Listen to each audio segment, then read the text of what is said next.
मेनगर विधानसभा में लगातार पूरे उत्तर प्रदेश की निगाह आजमगढ़ में टिकी है। आज मेनगर विधानसभा खरियाने में मैनपुरी की सांसद और उत्तर प्रदेश की सबकी अभी कहे जाने वाले डिम्पल यादव जी का आगमन था। सर, क्या ऊर्जा दिख रही थी आज?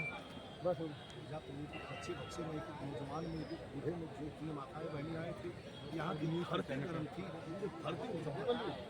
गति सर बहुत मात्र 4 दिन बचा आजमगढ़ की उलट फेर की राजनीति में। लगातार एक हो गया आपका भाई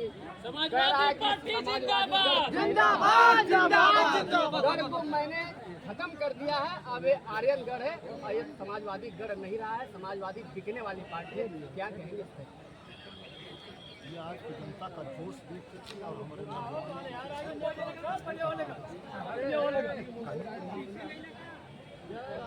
इस जवान पर कोई बैठा नहीं है कि ये मत बोलो, ये मत बोलो, तुम प्रत्याशी को कुछ भी बोल सकते हो। लेकिन आज आजमगढ़ का नौजवान या चुनाव प्रत्याशी नहीं है,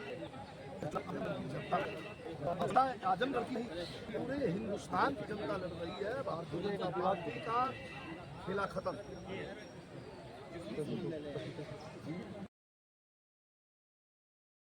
कि बाबा साहब डॉक्टर अम्बेडकर ने जो वोट का अधिकार दिया है, इस देश के तमाम दलित पिछड़े समाज के भाइयों को, जिनकी आबादी 80 से 85% तक है, उन लोगों को भारतीय जनता पार्टी अब चैन से रहने नहीं देना चाहती है। उनकी एजुकेशन को कोलैप्स कर दिया, आरक्षण को